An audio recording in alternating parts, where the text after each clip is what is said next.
ಈಗ ನಮ್ಮೊಂದಿಗೆ ಸಂಪರ್ಕದಲ್ಲಿದ್ದಾರೆ ಸುರೇಶ್ ಗೌಡ ಅವರ ನಮಸ್ಕಾರ. ನಮಸ್ಕಾರ. ಏನೋ ವಿಚಾರ ಕೇಳ್ಪಟ್ವಿ, ನಿಮ್ಮನೆಗೂ ಕೂಡ ಕಲ್ಲು ತೂರಾಟ ಆಗಿದೆ ಅಂತೆ, ಹೌದಾ? ಅದೇ ನಾನು ಹೇಳಿ ನಮಗೆ 8 ಗಂಟೆ ಫ್ಲೈಟ್ ಡೆಲ್ಲಿಯಿಂದ ಬಂದೆ, ನನಗೆ ವಿಷಯನೇ ಗೊತ್ತಿರಲಿಲ್ಲ. ಈಗ 11 ಗಂಟೆಗೆ ಬಂತದು. ನನಗೆ ವಿಷಯ ಗೊತ್ತಾಗಿರ್ಲಿಲ್ಲ. ಬಂದ ತಕ್ಷಣ ನನ್ನ ಮಗಳು ಫೋನ್ ಮಾಡಿದ್ಲು, ಏನೋ ಕಲ್ಲುಗಳು ಬೀಳ್ತಾ ಇದ್ದಾವೆ ನಮ್ಮನೆ ಮೇಲೆ ಅಂತ. ತಕ್ಷಣ IG ಅವ್ರಿಗೆ SP ಫೋನ್ ಮಾಡಿದ್ರೆ ಹೋಗಿದಾರಲ್ಲ, ಅಲ್ಲಿ ಹೋಗಿ ಏನೋ ಸೆಕ್ಯೂರಿಟಿ ಮಾಡ್ತಾ ಇದಾರಂತೆ. ಅಲ್ಲ, ಈ ಘಟನೆ ಆಗಿದ್ದ ಜಾಗದಿಂದ ನಿಮ್ಮ ಮನೆಗೆ ಎಷ್ಟು ದೂರ? ಒಂದು 2 ಕಿಲೋಮೀಟರ್ ಆಗ್ಬೋದು. ಮತ್ತೆ ಅಲ್ಲಿವರೆಗೂ ಹೆಂಗೆ? ಅಲ್ಲೆಲ್ಲ ಜಗಳ, ನಿಮ್ಮ ಮನೆ ಮುಂದೆ ಎಲ್ಲ ಜಗಳ ಆಗ್ತಿತ್ತ ಅಥವಾ ಹೇಗೆ ಅಂತ? ಏನಂತ ಹೇಳಿದ್ರು ನಿಮ್ಮ ಮನೆಯವ್ರು ಫೋನ್ ಮಾಡಿ? ನನಗೂ ಗೊತ್ತಿಲ್ಲ, ನಾನು ಇವಾಗ ಹೋಗ್ತಾ ಇದ್ದೀನಿ. ಊರಿಗೆ ಹೋಗ್ತಾ ಇದ್ದೀನಿ ಈಗ. ಓಕೆ, ಅಂದವೇ ಇದ್ದೀನಿ. ಏನಂತ ಹೇಳಿದ್ರು ನಿಮ್ಮ ಫ್ಯಾಮಿಲಿ ಮೆಂಬರ್ಸ್ ಫೋನ್ ಮಾಡಿ? ಅದೇ ಏನೋ ಕಲ್ಲು ಬೀಳ್ತು ಅಂತ ಫೋನ್ ಮಾಡೋದು, ಎದುರ್ಕೊಂಡಿದ್ರು. ನಾನು ತಕ್ಷಣ IG ಅವ್ರಿಗೆಲ್ಲ ಫೋನ್ ಮಾಡಿದ್ರೆ ತಕ್ಷಣ ಆದ್ಮೇಲೆ ನಾವು ನಮ್ಮ ಕಡೆ ಹುಡುಗರುಗಳೆಲ್ಲ ಅಂದ್ರೆ ನಮ್ಮ ಸ್ನೇಹಿತರೆಲ್ಲ ಹೋಗಿದ್ದಾರೆ. ಹೋದ ತಕ್ಷಣ ನೋಡಿದಾಗ 1-2 ಕಲ್ಲು ಬಿದ್ದಿದೆಯಾ ಅಂತ ಅಲ್ಲಿ SP ಎಲ್ಲ ಹೋಗಿದ್ದಾರೆ. ಏನಂತ ನೋಡ್ತೀನಿ, ಏನೋ ಗ್ಲಾಸ್ ಹೊಡೆದೋಗಿದೆ ಅಂತ ಹೇಳ್ತಾ ಇದ್ರು. ಓಕೆ ಓಕೆ ಸುರೇಶ್ ಗೌಡ್ರೆ, ಈಗ ನೋಡಿ, ನೀವು ನಾಗಮಂಗಲದಲ್ಲಿ ಶಾಸಕರಾಗಿದ್ದಂಥವ್ರು, ಹೌದು. ಇಂಥ ಘಟನೆ ಯಾವತ್ತಾದ್ರೂ ಆಗಿತ್ತಾ? ನೋಡಿ, ಇದು utter failure of the district administration ಅಂತ ಹೇಳ್ತೀನಿ. ಕಳೆದ ಬಾರಿ ಇದೇ ಗಣೇಶನ ಸಂದರ್ಭದಲ್ಲಿ ಅದೇ ಜಾಗದಲ್ಲಿ ಗಲಾಟೆ ಆಗಿತ್ತು. ಬಹುತೇಕ ಯಾವತ್ತು 100 ವರ್ಷದಿಂದ 2 ಕೋಮಿನವರು ಸಹ ಸೇರ್ಕೊಂಡು ಗಣೇಶನ ಹಬ್ಬ ಮಾಡ್ತಾ ಇದ್ರು, ಲಾಟ್ರಿ ನಡೆಸ್ತಾ ಇದ್ರು, ಎಲ್ಲ ಮಾಡ್ತಾ ಇದ್ರು. ಆದರೆ ಕಳೆದ ವರ್ಷದಿಂದ ಅದು ಹೆದ್ದಾರಿನಲ್ಲಿ ಅಲ್ಲಿ ಎರಡೂ ಜನಾಂಗದವರು ಇದ್ದಾರೆ. ಅದೇನು ಒಂದೇ ಕೋಮಿನವರು ಇಲ್ಲ, ಎಲ್ಲಾ ಕೋಮಿನವರು ಜನ ಇದ್ದಾರೆ. ಅಲ್ಲಿ ಹೋಗ್ತಕ್ಕಂಥ ಸಂದರ್ಭದಲ್ಲಿ ಕಳೆದ ಬಾರಿ ಇದೇ ಜಗಳ ಇತ್ತು. ಇಲ್ಲಿ ಏನಾಗಿದೆ, ನಾಗಮಂಗಲ ಟೌನ್ ನಲ್ಲಿ ಇರ್ತಕ್ಕಂಥ ಪೊಲೀಸ್ ಅಧಿಕಾರಿ ಇದಾರಲ್ಲ, ಆತ ಸಂಪೂರ್ಣವಾಗಿ ಜವಾಬ್ದಾರಿ ಹೊತ್ಕೋಬೇಕಾಗ್ತದೆ. ಯಾಕೆಂದ್ರೆ totally failure of intelligence. Acid bottle ಎಸಿತಾರೆ, ಕತ್ತಿ ಹಿಡ್ಕೊಂಡ್ ಬರ್ತಾರೆ, ಮತ್ತೊಂದು ಯಾವ್ದೋ ಇದ್ರದ್ದು ಪೆಟ್ರೋಲ್ ಬಾಂಬ್ ಎಸಿತಾರೆ ಅಂತ ಹೇಳಿದ್ರೆ ಏನ್ ಅರ್ಥ ಇದೆ? ಅಲ್ಲ, ಪೊಲೀಸ್ ಇಲಾಖೆ ಏನ್ ಮಾಡ್ತಾ ಇದೆ? ಹಬ್ಬ ನಡೆಯೋದು ಕನ್ಫರ್ಮ್ ಅಲ್ಲ, ಹಬ್ಬ ಮಾಡ್ತಾ ಇದಾರೆ, ಇದು ಇವತ್ತು ಮಾಡ್ತಾ ಇದಾರ? ಎಷ್ಟೋ ವರ್ಷದಿಂದ ನಡ್ಕೊಂಡ್ ಬರ್ತಾ ಇದೆ. ಇದಕ್ಕೂ ಸ್ವಾತಂತ್ರ್ಯ ಇಲ್ಲ ಸರ್ಕಾರದಲ್ಲಿ ಅಂದ್ರೆ ಏನ್ ಮಾಡ್ಬೇಕು ಅಂತ ಮಾಡಿದ್ದಾರೆ ಇವರು. ಯಾವ್ದೋ ಒಂದು ವರ್ಗನ ಓಲೈಸ್ಕೋಬೇಕು, ನಾನು ಅವ್ರು ಮಾಡೋದೆಲ್ಲ ಸರಿ ಅಂತ ಬಿಟ್ಕೊಂಡೋದ್ರೆ ಇದೇನಾಗ್ತದೆ, ಜನಾಂಗೀಯ ಘರ್ಷಣೆಗಳು ಆಗ್ತವೆ. ಇದು ಯಾರೇ ತಪ್ಪು ಮಾಡಿದ್ರು ಅದು ತಪ್ಪೇ. ಅದು ಹೌದು, ಯಾರೇ ಮಾಡಿದ್ರು ತಪ್ಪೇ. ನಾಳೆ ಅದು ಇನ್ನೊಂದು ಕೋಮಿಂದ ಹಬ್ಬ ಬರುತ್ತೆ, ಅವರು ಬೇರೆ ಕೋಮ್ನವ್ರು ಇರೋ ಜಾಗದಲ್ಲೇ ಪ್ರೊಸೆಷನ್ ಹೋಗ್ತಾರೆ. ಆಗ ಅವರು ಇಲ್ಲಿ ಬರಬೇಡಿ ಅಂತ ಅರ್ಥ ಇರ್ತದ ಅವಾಗ? ಸುರೇಶ್ ಗೌಡ ಅವರೇ, ಇವತ್ತು ನೋಡಿ, ಈ ವಿಚಾರ ನೀವು ಪ್ರಸ್ತಾಪ ಮಾಡ್ತಾ ಇದ್ರೆ, ಈಗ ನಮ್ಮೊಂದಿಗೆ ಮುಜೀಬ್ ಅನ್ನೋರು ಇಷ್ಟೊತ್ತರೆಗೂ ಕೂಡ ಮಾತಾಡ್ತಾ ಇದ್ರು, ಕಣ್ಣೀರು ಹಾಕ್ತಿದ್ದಾರೆ. ಈಗಲೂ ಕೂಡ ನಿಮ್ಮ ಸ್ನೇಹಿತರನ್ನ ಸರ್, ಅವ್ರು ನಮ್ಮ ಜೊತೆ ಲೈನಲ್ಲಿ ಇದ್ದಾರೆ. ಮಜೀಬ್ ಗೌಡ್ರೆ, ಆ ಸ್ಟೇಷನ್ ಮುಂಭಾಗದಲ್ಲಿ ಅವರು ಪಾತ್ರೆ ಸಾಮಾನು ಅಂಗಡಿ ಇಟ್ಕೊಂಡಿದ್ರು. ಬಡವರು, ತೀರಾ ಬಡವರು ಅವರೆಲ್ಲ. 46 ವರ್ಷದಿಂದ ಅವರ ತಂದೆ ನಡೆಸ್ಕೊಂಡ್ ಬರ್ತಾ ಇದ್ದ ವ್ಯಾಪಾರವನ್ನ ಈಗ ಅವ್ರು ನಡೆಸ್ತಾ ಇದ್ದಾರೆ. ಅವ್ರು ನಮ್ಮೊಂದಿಗಿದ್ರೆ ದಯವಿಟ್ಟು ಮಾತಾಡಿ, ಅವ್ರಿಗೆ ಸ್ವಲ್ಪ ಧೈರ್ಯವನ್ನ ತುಂಬುವಂತ ಕೆಲಸವನ್ನ ಮಾಡಿ. ಇಲ್ಲ, ಹೋಗ್ತಾ ಇದ್ದೀನಿ, ನನಗೆ ಅದೆಲ್ಲ ಸ್ನೇಹಿತರಿದ್ದಾರೆ, ಅದೆಲ್ಲ ಬಹಳ ಸ್ನೇಹಿತರಿದ್ದಾರೆ. ಅಲ್ಲ, ಈಗ ಮಾತಾಡ್ಬೋದಾ? ಅವರು ನಮ್ಮೊಂದಿಗೆ ಲೇವಲ್ಲೇ ಇದ್ದಾರೆ. ಖಂಡಿತ ಮಾತನಾಡ್ತೇನೆ. ಮಜೀಬ್ ಅವರೇ, ಮಾಜಿ ಶಾಸಕರಿದ್ದಾರೆ ಸುರೇಶ್ ಗೌಡ ಅವರು, ಮಾತಾಡಿ. ಹೇಳಿ ಮಜೀಬ್ ಸರ್. ಮಜೀಬ್ ಹೇಳಿ. ಸರ್, ಸುರೇಶ್ ಅಣ್ಣ ಸ್ಟೇಷನ್ ಇಂದ ಬರೀ 50 ಮೀಟರ್ ದೂರದಲ್ಲಿರೋ ನನ್ನ ಅಂಗಡಿ. ಹೌದು ಅಣ್ಣ, ಪಾತ್ರೆ ಅಂಗಡಿ ಅಣ್ಣ, ಮೂಲೆ ಅಂಗಡಿ ಅಣ್ಣ. ಅದೇ ಮೂಲೆ ಅಂಗಡಿ ಪಾತ್ರೆ ಅಂಗಡಿ ಸಾಬ್ಜಾನ್ ಅಂಗಡಿ ಅಣ್ಣ. ಧೈರ್ಯವಾಗಿರೋ, ಬರ್ತಾ ಇದ್ದೀನಿ ನಾನು. ಗೊತ್ತೇ ಇಲ್ಲ, ನಾನು 7 ಗಂಟೆ ಫ್ಲೈಟ್ ಹತ್ತದೆ, ಈಗ 11 ಗಂಟೆಗೆ ಇಳಿದೆ. ನನಗೆ ಗೊತ್ತೇ ಇಲ್ಲ ವಿಷಯ. ಈಗ ಇಳಿದ ತಕ್ಷಣ ಬರ್ತಾ ಇದ್ದೀನಿ, ಸಿಗ್ತೀನಿ. ಧೈರ್ಯವಾಗಿರೋ, ನಾವಿದ್ದೀವಿ, ದರಕ್ಕೆ ಹಚ್ಕೋಬೇಡ, ಅದೇನಾಗಿರ್ತದೆ ಅದೆಲ್ಲ ಮಾಡ್ಕೊಡ್ತೀನಿ. ಸುರೇಶ್ ಗೌಡ ಅವರೇ, ಅವರು ಮಾತು ಹೇಳ್ತಾ ಇದ್ರು, ನಾನು ವಿಷ ತಗೊಂಡ್ಬಿಡ್ಬೇಕು ಸಾರ್ ಅಂತೇಳಿ. ಆಯ್ತು ಅವೆಲ್ಲ ಬೇಡ. ನೋಡಿ, ಅಲ್ಲಿ ನಮಗೆ ಮೊದಲು ನಾವೆಲ್ಲ ಅಣ್ಣ ತಮ್ಮಿಂದರ ತರ ಇದ್ದಂಥವ್ರು, ಯಾವುದೇ ಕಾರಣಕ್ಕೂ ಆ ಥರ ಆಗ್ಲಿಕ್ಕೆ ಬಿಡೋದಿಲ್ಲ. ಬಟ್ ಇದು ಏನೋ ಕೈವಾಡಗಳು ಇರ್ತವೆ, ಏನು ಅಂತಕ್ಕಂಥದ್ದು ಸರ್ಕಾರ ತನಿಖೆ ಮಾಡಿ ಸರಿಯಾದ ಸೂಕ್ತ ಕ್ರಮವನ್ನು ಯಾರೇ ಮಾಡಿರಲಿ ದಿಟ್ಟವಾಗಿ ತೆಗೆದುಕೋಬೇಕಾಗ್ತದೆ. ನಾನು ನೇರವಾಗಿ ಆಪಾದನೆ ಮಾಡ್ತಾ ಇದ್ದೀನಿ, ಅಲ್ಲಿರ್ತಕ್ಕಂಥ ಒಬ್ಬ ಸರ್ಕಲ್ ಇನ್ಸ್ಪೆಕ್ಟರ್ನ ಒಂದು ಬೇಜವಾಬ್ದಾರಿತನದಿಂದ ಇದಾಗಿರ್ತಕ್ಕಂಥದ್ದು.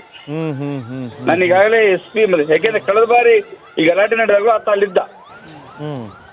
ಈ ಅದೇ ಜಾಗದಲ್ಲಿ ಈ ಸರಿ ಗಲಾಟೆ ಆಗಿದೆ ಅಂದ್ರೆ ನೋಡಿ, ಏಕಾಏಕಿ 100 ಕಲ್ಲುಗಳನ್ನ ಜೋಡಿಸ್ಕೊಂಡು ಇಟ್ಕೊಂಡು ಹೊಡಿತಾರೆ ಅಂತ ಹೇಳಿದ್ರೆ ಇದು ಏನ್ ಮಾಡ್ತಾ ಇದ್ರಿ ಇವರು? ಅರ್ಥ ಮಾಡ್ಕೋಬೇಕಲ್ಲ. ಹೌದು ಸುರೇಶ್ ಗೌಡ್ರೆ, ಈಗ ಮುಜೀಬ್ ಅವ್ರಿಗೆ ನಿಮ್ಮ ಧೈರ್ಯದ ಮಾತುಗಳ ಅವಶ್ಯಕತೆ ಇದೆ. ದಯವಿಟ್ಟು ಅವ್ರ ಜೊತೆ ಅದೆಲ್ಲ ನನ್ನ ಸ್ನೇಹಿತರುಗಳು ನಾನು ಕರ್ಸಿ ಮಾತಾಡ್ತೀನಿ. ಮುಜೀಬ್ ಅವರೇ, ಈಗ ಸುರೇಶ್ ಗೌಡ್ರು ಬರ್ತಾ ಇದ್ದಾರೆ, ಏನಾಗಿದೆ ಎಲ್ಲವನ್ನು ಕೂಡ ಗಮನಿಸ್ತಾರೆ. ಹೇಳಿ ಸರ್. ಆ ಹೌದು ಸರ್. ಮಾತಾಡಿ, ಸುರೇಶ್ ಗೌಡ್ರು ಲೈನಲ್ಲೇ ಇದ್ದಾರೆ, ಮಾತಾಡಿ. ಒಂದು 2 days ಅವರೆಲ್ಲ ಬರ್ತಾರೆ, ನಮ್ಮ ಮನೆಗೆ ಬರ್ತಾರೆ, ಮಾತಾಡ್ತೀನಿ. ಹ್ಞೂ ಅಣ್ಣ, ಬನ್ನಿ ಅಣ್ಣ, ಬೆಳಿಗ್ಗೆ ಬಂದು ನೋಡಿ ಅಣ್ಣ. ಬರ್ತೀನಿ ಮಜ್ಜಿ. ಹೌದು sir. Okay, thank you Suresh ಗೌಡ್ರೆ. ಇಷ್ಟೊತ್ತರೂ ಕೂಡ ನಮ್ಮೊಂದಿಗೆ ಮಾತನಾಡೋದಕ್ಕಾಗಿ. ಈಗ ನಮ್ಮೊಂದಿಗೆ ಸಂಪರ್ಕದಲ್ಲಿದ್ದಾರೆ ಸುರೇಶ್ ಗೌಡ ಅವರು. ನಮಸ್ಕಾರ. ನಮಸ್ಕಾರ. ಏನೋ ವಿಚಾರ ಕೇಳ್ಪಟ್ವಿ, ನಿಮ್ಮನೆಗೂ ಕೂಡ ಕಲ್ಲು ತೂರಾಟ ಆಗಿದೆ ಅಂತೆ, ಹೌದಾ? ಅದೇ ನಾನು ನಮ್ಗೆ 8 ಗಂಟೆ ಫ್ಲೈಟ್ ಡೆಲ್ಲಿಯಿಂದ ಬಂದೆ, ನನಗೆ ವಿಷಯನೇ ಗೊತ್ತಿರ್ಲಿಲ್ಲ. ಈಗ 11 ಗಂಟೆಗೆ ಬಂತದು. ಹಾ, ನನಗೆ ವಿಷಯ ಗೊತ್ತಾಗಿರ್ಲಿಲ್ಲ. ಬಂದ ತಕ್ಷಣ ನನ್ನ ಮಗಳು ಫೋನ್ ಮಾಡಿದ್ಲು, ಏನೋ ಕಲ್ಲುಗಳು ಬೀಳ್ತಾ ಇದ್ದಾವೆ ನಮ್ಮನೆ ಮೇಲೆ ಅಂತ. ತಕ್ಷಣ IG ಅವ್ರಿಗೆ SP ಫೋನ್ ಮಾಡಿದ್ರೆ ಹೋಗಿದಾರಲ್ಲ, ಅಲ್ಲಿ ಹೋಗಿ ಏನೋ ಸೆಕ್ಯೂರಿಟಿ ಮಾಡ್ತಾ ಇದಾರಂತೆ. ಅಲ್ಲ, ಈ ಘಟನೆ ಆಗಿದ್ದ ಜಾಗದಿಂದ ನಿಮ್ಮ ಮನೆಗೆ ಎಷ್ಟು ದೂರ? ಒಂದು 2 ಕಿಲೋಮೀಟರ್ ಆಗ್ಬೋದು. ಮತ್ತೆ ಅಲ್ಲಿವರೆಗೂ ಹೆಂಗೆ? ಅಲ್ಲೆಲ್ಲ ಜಗಳ, ನಿಮ್ಮ ಮನೆ ಮುಂದೆ ಎಲ್ಲ ಜಗಳ ಆಗ್ತಿತ್ತ ಅಥವಾ ಹೇಗೆ ಅಂತ? ಏನಂತ ಹೇಳಿದ್ರು ನಿಮ್ಮ ಮನೆಯವ್ರು ಫೋನ್ ಮಾಡಿ? ನನಗೂ ಗೊತ್ತಿಲ್ಲ, ನಾನು ಇವಾಗ ಹೋಗ್ತಾ ಇದ್ದೀನಿ. ಹಾ, ನಾನೀಗ ಹೋಗ್ತಾ ಇದ್ದೀನಿ, ಊರಿಗೆ ಹೋಗ್ತಾ ಇದ್ದೀನಿ. ಈಗ ಓಕೆ, ಅಂದವೇ ಇದ್ದೀನಿ.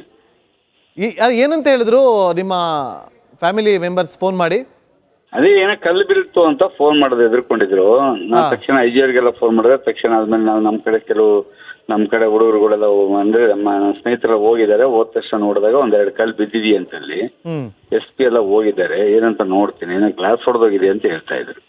ಓಕೆ. ಸುರೇಶ್ ಗೌಡ್ರೆ, ಈಗ ನೋಡಿ, ನೀವು ನಾಗಮಂಗಲದಲ್ಲಿ ಶಾಸಕರಾಗಿದ್ದಂಥವ್ರು, ಹೌದು. ಇಂಥ ಘಟನೆ ಯಾವತ್ತಾದ್ರೂ ಆಗಿತ್ತಾ? ನೋಡಿ, ಇದು utter failure of the district administration ಅಂತ ಹೇಳ್ತೀನಿ. ಕಳೆದ ಬಾರಿ ಇದೇ ಗಣೇಶನ ಸಂದರ್ಭದಲ್ಲಿ ಅದೇ ಜಾಗದಲ್ಲಿ ಗಲಾಟೆ ಆಗಿತ್ತು. ಬಹುತೇಕ ಯಾವತ್ತು 100 ವರ್ಷದಿಂದ 2 ಕೋಮಿನವರು ಸಹ ಸೇರ್ಕೊಂಡು ಗಣೇಶನ ಹಬ್ಬ ಮಾಡ್ತಾ ಇದ್ರು, ಲಾಟ್ರಿ ನಡೆಸ್ತಾ ಇದ್ರು, ಎಲ್ಲ ಮಾಡ್ತಾ ಇದ್ರು. ಆದರೆ ಕಳೆದ ವರ್ಷದಿಂದ ಅದು ಹೆದ್ದಾರಿನಲ್ಲಿ ಅಲ್ಲಿ 2 ಜನಾಂಗದವರು ಇದ್ದಾರೆ.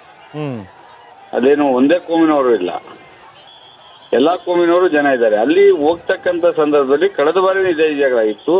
ಇಲ್ಲಿ ಏನಾಗಿದೆ, ನಾಗಮಂಗಲ ಟೌನ್ ನಲ್ಲಿ ಇರ್ತಕ್ಕಂಥ ಪೊಲೀಸ್ ಅಧಿಕಾರಿ ಇದಾರಲ್ಲ, ಆತ ಸಂಪೂರ್ಣವಾಗಿ ಜವಾಬ್ದಾರಿ ಹೊತ್ಕೋಬೇಕಾಗ್ತದೆ. ಯಾಕೆಂದ್ರೆ totally failure of intelligence.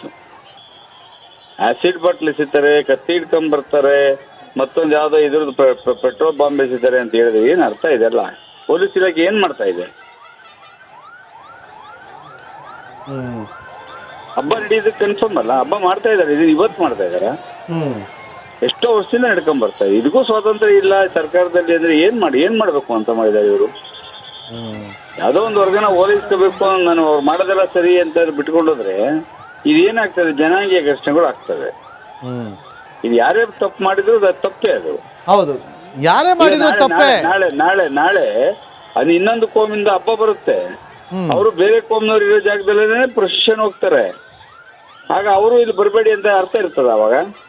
Suresh Gowda ಅವರೇ, ಇವತ್ತು ನೋಡಿ, ಈ ವಿಚಾರ ನೀವು ಪ್ರಸ್ತಾಪ ಮಾಡ್ತಾ ಇದ್ರಿ. ಈಗ ನಮ್ಮೊಂದಿಗೆ ಮುಜೀಬ್ ಅನ್ನೋರು ಇಷ್ಟೊತ್ತರೆಗೂ ಕೂಡ ಮಾತಾಡ್ತಾ ಇದ್ರು, ಕಣ್ಣೀರು ಹಾಕ್ತಿದ್ದಾರೆ.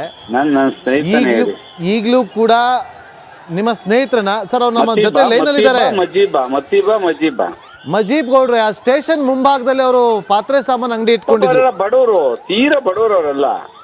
46 ವರ್ಷದಿಂದ ಅವರ ತಂದೆ ನಡೆಸ್ಕೊಂಡ್ ಬರ್ತಾ ಇದ್ದ ವ್ಯಾಪಾರವನ್ನ ಈಗ ಅವ್ರು ನಡೆಸ್ತಾ ಇದ್ದಾರೆ. ಅವ್ರು ನಮ್ಮೊಂದಿಗಿದ್ದಾರೆ, ದಯವಿಟ್ಟು ಮಾತಾಡಿ, ಅವ್ರಿಗೆ ಸ್ವಲ್ಪ ಧೈರ್ಯವನ್ನ ತುಂಬುವಂತ ಕೆಲಸವನ್ನ ಮಾಡಿ. ಇಲ್ಲ, ಹೋಗ್ತಾ ಇದ್ದೀನಿ, ನನಗೆ ಅದೆಲ್ಲ ಸ್ನೇಹಿತರಿದ್ದಾರೆ, ಅದೆಲ್ಲ ಬಹಳ ಸ್ನೇಹಿತರಿದ್ದಾರೆ. ಅಲ್ಲ, ಈಗ ಮಾತಾಡ್ಬೋದಾ? ಅವರು ನಮ್ಮೊಂದಿಗೆ ಲೈವಲ್ಲೇ ಇದ್ದಾರೆ. ಖಂಡಿತ ಮಾತನಾಡ್ತೇನೆ. ಮಜೀಬ್ ಅವರೇ, ಮಾಜಿ ಶಾಸಕರಿದ್ದಾರೆ ಸುರೇಶ್ ಗೌಡ ಅವರು, ಮಾತಾಡಿ. ಹೇಳಿ ಮಜೀಬ್ ಸರ್. ಮಜೀಬ್ ಹೇಳಿ. ಹೌದು ಸರ್. ಸುರೇಶ್ ಅಣ್ಣ ಸ್ಟೇಷನ್ ಇಂದ ಬರೀ 50 ಮೀಟರ್ ದೂರದಲ್ಲಿರೋ ನನ್ನ ಅಂಗಡಿ. ಹೌದು ಅಣ್ಣ, ಪಾತ್ರೆ ಅಂಗಡಿ ಅಣ್ಣ, ಮೂಲೆ ಅಂಗಡಿ ಅಣ್ಣ. ಅದೇ ಮೂಲೆ ಅಂಗಡಿ ಪಾತ್ರೆ ಅಂಗಡಿ ಸಾಬ್ಜಾನ್ ಅಂಗಡಿ ಅಣ್ಣ. ಧೈರ್ಯವಾಗಿರು, ಬರ್ತಾ ಇದ್ದೀನಿ ನಾನು. ಗೊತ್ತೇ ಇಲ್ಲ, ನಾನು 7 ಗಂಟೆ ಫ್ಲೈಟ್ ಹತ್ತದೆ, ಈಗ 11 ಗಂಟೆಗೆ ಇಲ್ಲಿ ಇಳಿದೆ. ನನಗೆ ಗೊತ್ತೇ ಇಲ್ಲ ವಿಷಯ. ಈಗ ಇಳಿದ ತಕ್ಷಣ ಬರ್ತಾ ಇದ್ದೀನಿ, ಸಿಗ್ತೀನಿ. ಧೈರ್ಯವಾಗಿರು, ನಾವಿದ್ದೀವಿ, ದರಕ್ಕೆ ಹಚ್ಕೋಬೇಡ, ಅದೇನಾಗಿರ್ತದೆ ಅದೆಲ್ಲ ಮಾಡ್ಕೊಡ್ತೀನಿ. ಸುರೇಶ್ ಗೌಡ ಅವರೇ, ಅವರು ಮಾತು ಹೇಳ್ತಾ ಇದ್ರು, ನಾನು ವಿಷ ತಗೊಂಡ್ಬಿಡ್ಬೇಕು ಸರ್ ಅಂತೇಳಿ. ಆಯ್ತು ಅಣ್ಣ ಬನ್ನಿ ನಾವೆಲ್ಲ ಬೇಡ ನೋಡಿ, ಅಲ್ಲಿ ನಮ್ಮ ಮೊದಲು ನಾವೆಲ್ಲ ಅಣ್ಣ ತಮ್ಮಿಂದರ ತರ ಇದ್ದಂಥವ್ರು ಯಾವುದೇ ಕಾರಣಕ್ಕೂ ಆ ಥರ ಆಗ್ಲಿಕ್ಕೆ ಬಿಡೋದಿಲ್ಲ. ಬಟ್ ಇದು ಏನೋ ಕೈವಾಡಗಳು ಇರ್ತವೆ ಏನು ಅಂತಕ್ಕಂಥದ್ದು ಸರ್ಕಾರ ತನಿಖೆ ಮಾಡಿ ಸರಿಯಾದ ಸೂಕ್ತ ಕ್ರಮವನ್ನು ಯಾರೇ ಮಾಡಿರಲಿ ದಿಟ್ಟವಾಗಿ ತೆಗೆದುಕೋಬೇಕಾಗ್ತದೆ. ನಾನು ನೇರವಾಗಿ ಆಪಾದನೆ ಮಾಡ್ತಾ ಇದ್ದೀನಿ, ಅಲ್ಲಿರ್ತಕ್ಕಂಥ ಒಬ್ಬ ಸರ್ಕಲ್ ಇನ್ಸ್ಪೆಕ್ಟರ್ನ ಒಂದು ಬೇಜವಾಬ್ದಾರಿತನದಿಂದ ಇದಾಗಿರ್ತಕ್ಕಂಥದ್ದು. ನಾನು ಈಗಾಗಲೇ SP ಯಾಕೆಂದ್ರೆ ಕಳೆದ ಬಾರಿ ಈ ಗಲಾಟೆ ನಡೆದಾಗ ಆತ ಅಲ್ಲಿದ್ದ. ಈ ಅದೇ ಜಾಗದಲ್ಲಿ ಈ ಸರಿ ಗಲಾಟೆ ಆಗಿದೆ ಅಂದ್ರೆ ನೋಡಿ, ಏಕಾಏಕಿ ನೂರಾರು ಕಲ್ಲುಗಳನ್ನ ಜೋಡಿಸ್ಕೊಂಡು ಇಟ್ಕೊಂಡು ಹೊಡಿತಾರೆ ಅಂತ ಹೇಳಿದ್ರೆ ಇದು ಏನ್ ಮಾಡ್ತಾ ಇದ್ರಿ ಇವರು? ಅರ್ಥ ಮಾಡ್ಕೋಬೇಕಲ್ಲ. ಹೌದು ಸುರೇಶ್ ಗೌಡ್ರೆ, ಈಗ ಮುಜೀಬ್ ಅವ್ರಿಗೆ ನಿಮ್ಮ ಧೈರ್ಯದ ಮಾತುಗಳ ಅವಶ್ಯಕತೆ ಇದೆ. ದಯವಿಟ್ಟು ಅವ್ರ ಜೊತೆ ಅದೆಲ್ಲ ಸ್ನೇಹಿತರುಗಳು ನಾನು ಕರ್ಸಿ ಮಾತಾಡ್ತೀನಿ. ಮುಜೀಬ್ ಅವರೇ, ಈಗ ಸುರೇಶ್ ಗೌಡ್ರು ಬರ್ತಾ ಇದ್ದಾರೆ, ಏನಾಗಿದೆ ಎಲ್ಲವನ್ನು ಕೂಡ ಗಮನಿಸ್ತಾರೆ. ಹೇಳಿ ಸರ್. ಹೌದು ಸರ್, ಮಾತಾಡಿ. ಸುರೇಶ್ ಗೌಡ್ರು ಲೈನಲ್ಲೇ ಇದ್ದಾರೆ, ಮಾತಾಡಿ. ಒಂದು 2 days ಅವರೆಲ್ಲ ಬರ್ತಾರೆ, ನಮ್ಮ ಮನೆಗೆ ಬರ್ತಾರೆ, ಮಾತಾಡ್ತೀನಿ. ಹ್ಞೂ ಅಣ್ಣ ಬನ್ನಿ ಅಣ್ಣ, ಬೆಳಿಗ್ಗೆ ಬಂದು ನೋಡಿ ಅಣ್ಣ. ಬರ್ತೀನಿ ಮಜ್ಜಿ. ಹೌದು sir. Okay, thank you Suresh ಗೌಡ್ರೆ, ಇಷ್ಟೊತ್ತರೂ ಕೂಡ ನಮ್ಮೊಂದಿಗೆ ಮಾತನಾಡೋದಕ್ಕಾಗಿ.